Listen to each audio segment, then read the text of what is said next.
ನಮಸ್ಕಾರ. ಸುಳ್ಳು, ಅದರ ಪರಿಣಾಮಗಳು ಏನು? ಬಹುಶಃ ನಮ್ಮೆಲ್ಲರ ಮನಸ್ಸಲ್ಲೂ ಈ ಪ್ರಶ್ನೆ ಬಂದೇ ಬರುತ್ತೆ ಅಲ್ವಾ?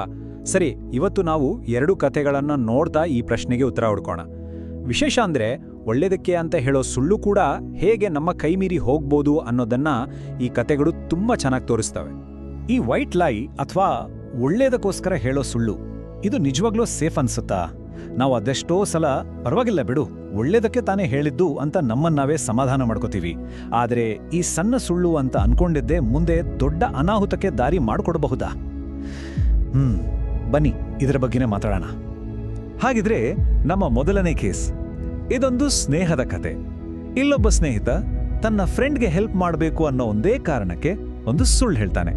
ನೋಡಿ, ಇಲ್ಲಿ ಇಂಟೆನ್ಷನ್ ಒಳ್ಳೇದಿದೆ, ಆದ್ರೆ ರಿಸಲ್ಟ್ ಏನಾಯ್ತು ಅದನ್ನ ನೋಡೋಣ ಬನ್ನಿ.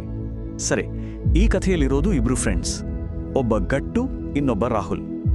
ಗಟ್ಟು ಸಖತ್ ಬ್ರಿಲಿಯಂಟ್ ಸ್ಟೂಡೆಂಟ್, ಆದ್ರೆ ರಾಹುಲ್ ಓದದ್ ಬಿಟ್ಟು ಬಾಕಿ ಎಲ್ಲಾ ತುಂಟಾಟದಲ್ಲೂ ಎತ್ತಿದ ಕೈ. ಇವರಿಬ್ಬರ ಮಧ್ಯೆ ಇರೋ ಇದೇ ವ್ಯತ್ಯಾಸ ಇಂಗ್ಲಿಷ್ ಎಕ್ಸಾಮ್ ಹತ್ರ ಬಂದಾಗ ಒಂದು ದೊಡ್ಡ ಪ್ರಾಬ್ಲಮ್ ಕೂರುತ್ತೆ. ಆಗ ರಾಹುಲ್ ಒಂದು ಈಸಿ ಪ್ಲಾನ್ ಹೇಳ್ತಾನೆ.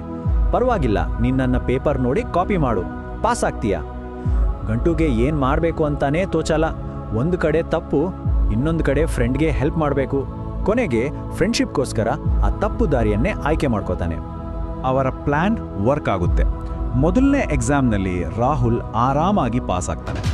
ಆದರೆ ಇಲ್ಲೊಂದು ಟ್ವಿಸ್ಟ್.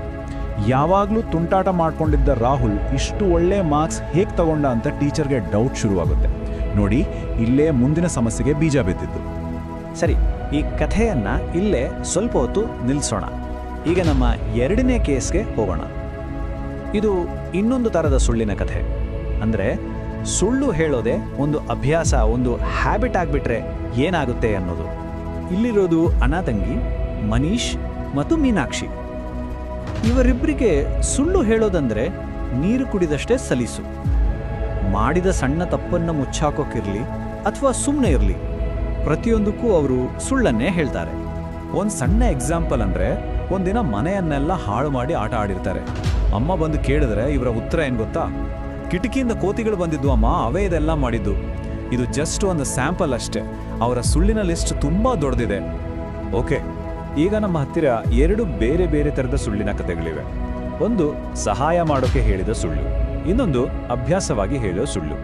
ಇವೆರಡರ ಪರಿಣಾಮಗಳು ಹೇಗಿದ್ವು, ಯಾಕೆ ಅವು ಅಂದುಕೊಂಡ ಹಾಗೆ ಆಗ್ಲಿಲ್ಲ? ಬನ್ನಿ ಈಗ ಅದನ್ನೇ ನೋಡೋಣ. ನೆನ್ಪಿದ್ಯಾ ಗಟ್ಟು ಮತ್ತು ರಾಹುಲ್ ಕಥೆ? ಸರಿ, ಮುಂದಿನ ಮ್ಯಾಥ್ಸ್ ಎಕ್ಸಾಮ್ ದಿನ ಟೀಚರ್ ಒಂದು ಸಣ್ಣ ಚೇಂಜ್ ಮಾಡ್ತಾರೆ. ಗಟ್ಟು ಮತ್ತು ರಾಹುಲ್ ಇಬ್ಬರನ್ನು ಬೇರೆ ಬೇರೆ ಕಡೆ ಕೂರಿಸ್ತಾರೆ ಅಷ್ಟೇ. ಅವರ ಕಾಪಿ ಮಾಡೋ ಪ್ಲಾನ್ ಅಲ್ಲಿಗೆ ಫ್ಲಾಪ್ ಆಗುತ್ತೆ. ನೋಡಿ, ಗಟ್ಟುವಿನ ಉದ್ದೇಶ ಏನಾಗಿತ್ತು? ತನ್ನ ಫ್ರೆಂಡ್ಗೆ ಸಹಾಯ ಮಾಡಿ ಪಾಸ್ ಮಾಡಿಸೋದು. ಆದರೆ ಕೊನೆಗೇನಾಯ್ತು? ರಾಹುಲ್ ಒಬ್ಬನೇ ಪರೀಕ್ಷೆಯಲ್ಲಿ ಫೇಲ್ ಆದ.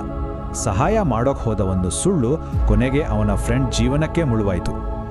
ಆಗ ಅವರ ಟೀಚರ್ ಗಟ್ಟುವಿಗೆ ನಿಜವಾದ ಫ್ರೆಂಡ್ಶಿಪ್ ಅಂದ್ರೆ ಏನು ಅಂತ ಒಂದು ಅದ್ಭುತವಾದ ಪಾಠ ಹೇಳ್ತಾರೆ. ಅವರು ಹೇಳೋದು ಇಷ್ಟೇ: ಒಳ್ಳೆ ಫ್ರೆಂಡ್ಸ್ ಅಂದ್ರೆ ತಮ್ಮ ಸ್ನೇಹಿತರ ತಪ್ಪುಗಳನ್ನ ಮುಚ್ಚಿ ಹಾಕೋರಲ್ಲ, ಬದಲಿಗೆ ಅವರು ತಪ್ಪು ಮಾಡದಂತೆ ತಡೆಯೋರು ಅಂತ. ಇದು ಈ ಕಥೆಯ ನಿಜವಾದ ಸಾರಾಂಶ ಅಲ್ವಾ? ಹಾಗಿದ್ರೆ ಈಗ ನಮ್ಮ ಎರಡನೇ ಕಥೆ ಅಂದ್ರೆ ಮನೀಶ್ ಮತ್ತು ಮೀನಾಕ್ಷಿ ಕಥೆಯ ಕ್ಲೈಮ್ಯಾಕ್ಸ್ಗೆ ಬರೋಣ. ಇಲ್ಲಿ ಅವರ ಸುಳ್ಳು ಹೇಳೋ ಅಭ್ಯಾಸ ಒಂದು ತುಂಬಾ ಕ್ರಿಟಿಕಲ್ ಆದ ಸಮಯದಲ್ಲಿ ಅವರಿಗೆ ಹೇಗೆ ತಿರುಗುಬಾಣ ಆಗುತ್ತೆ ಅನ್ನೋದನ್ನ ನೋಡೋಣ. ನಡೀತಾ ಇದ್ದಿದ್ದು ಹೀಗೆ: ಒಂದು ದಿನ ಮನೆಯಲ್ಲಿ ಆ ಮಕ್ಕಳಿಬ್ಬರೇ ಇದ್ದಾರೆ. ಆ ಸಮಯ ನೋಡಿ ಇಬ್ರು ಕಳ್ಳರು ಮನೆ ಒಳಗೆ ನುಗ್ಗಿಬಿಡ್ತಾರೆ. ಅಬ್ಬಾ, ಯೋಚನೆ ಮಾಡಿ, ಮಕ್ಕಳು ಎಂಥ ಭಯಾನಕ ಪರಿಸ್ಥಿತಿಲಿ ಸಿಕ್ಕಾಕೊಂಡಿರ್ಬೋದು. ಆದ್ರೆ ಆ ಅಪಾಯದ ಸಮಯದಲ್ಲೂ ಆ ಮಕ್ಕಳು ಧೈರ್ಯ ಕಳ್ಕೊಳ್ಳಲ್ಲ, ತಮ್ಮ ಬುದ್ಧಿವಂತಿಕೆ ಉಪಯೋಗಿಸ್ತಾರೆ. ಮನೆಯಲ್ಲಿ ದೊಡ್ಡವರೆಲ್ಲ ಇದ್ದಾರೆ ಅಂತ ಕಳ್ಳರಿಗೆ ನಂಬಿಸೋಕೆ ಅಪ್ಪ, ತಾತ ಅಂತ ಜೋರಾಗಿ ಕೂಗ್ತಾರೆ. ಕೊನೆಗೆ ಪೊಲೀಸ್ ಅಂಕಲ್ ಅಂತಾನೂ ಹೇಳ್ತಾರೆ. ಈ ಪ್ಲಾನ್ ವರ್ಕ್ ಆಗುತ್ತೆ. ಕಳ್ಳರು ಹೆದರಿ ಓಡಿ ಹೋಗ್ತಾರೆ. ಕಳ್ಳರು ಓಡಿ ಹೋದ ಮೇಲೆ ಪೇರೆಂಟ್ಸ್ ಮನೆಗೆ ಬರ್ತಾರೆ. ಮಕ್ಕಳು ನಡೆದಿದ್ದನ್ನೆಲ್ಲ ಅಂದ್ರೆ ನಿಜವಾದ ಘಟನೆಯನ್ನೇ ವಿವರಿಸ್ತಾರೆ. ಆದ್ರೆ ಅವರ ಅಪ್ಪ ಅಮ್ಮ ಅದನ್ನ ನಂಬೋದೇ ಇಲ್ಲ. ನೋಡಿ, ಇಲ್ಲೇ ಇದೆ ಈ ಕಥೆಯ ಅಸಲಿ ಟ್ವಿಸ್ಟ್. ಅವರ ಪೇರೆಂಟ್ಸ್ ಹೇಳಿದ ಹೀಗೆ: ನಮಗೆ ಗೊತ್ತಿದೆ, ನೀವು ಯಾವಾಗಲೂ ಹೇಳೋ ಹಾಗೆ ಸುಳ್ಳು ಹೇಳ್ತಾ ಇದ್ದೀರಾ. ನೀವು ಮಾಡಿದ ತಪ್ಪನ್ನ ಮುಚ್ಚಾಕೋಕೆ ಈ ಥರ ಒಂದು ಕತೆ ಕಟ್ತಾ ಇದ್ದೀರಾ ಅಷ್ಟೇ. ಯೋಚನೆ ಮಾಡಿ, ಸತ್ಯವನ್ನೇ ಹೇಳಿದ್ರು ಅವರ ಸುಳ್ಳು ಹೇಳೋ ಹ್ಯಾಬಿಟ್ನಿಂದ ಯಾರೂ ಅವ್ರನ್ನ ನಂಬೋಕೆ ತಯಾರಿಲ್ಲ.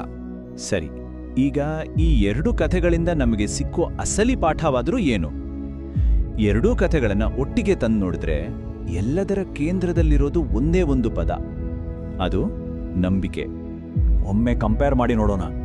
ಗಟ್ಟು ಹೇಳಿದ ಸುಳ್ಳಿನ ಉದ್ದೇಶ ಸಹಾಯ ಮಾಡೋದಾಗಿತ್ತು, ಆದರೆ ಅದರ ಪರಿಣಾಮ ಹಾನಿ ಮಾಡೋ ಹಾಗಾಯಿತು.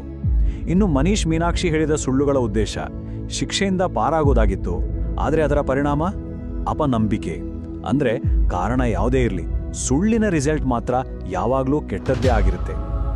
ಕೊನೆಗೆ ಆ ಮಕ್ಕಳಿಗೆ ತಮ್ಮ ತಪ್ಪಿನ ಅರಿವಾಗತ್ತೆ.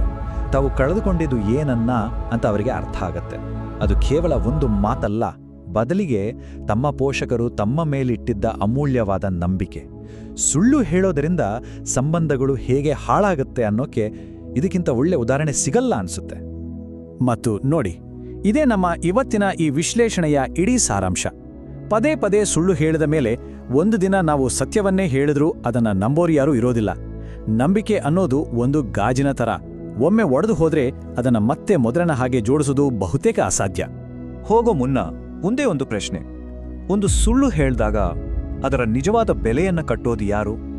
ಆ ಸುಳ್ಳು ಹೇಳ್ದ ಆ ವ್ಯಕ್ತಿನ, ಅಥವಾ ಅದನ್ನು ಕೇಳಿಸ್ಕೊಂಡ ವ್ಯಕ್ತಿನ, ಅಥವಾ ಆ ಸುಳ್ಳಿನಿಂದಾಗಿ ಒಡೆದು ಹೋದ ಆ ನಂಬಿಕೆ ಮತ್ತು ಸಂಬಂಧನ? ಇದ್ರ ಬಗ್ಗೆ ಯೋಚನೆ ಮಾಡ್ತಾ ಇರಿ. ಧನ್ಯವಾದಗಳು.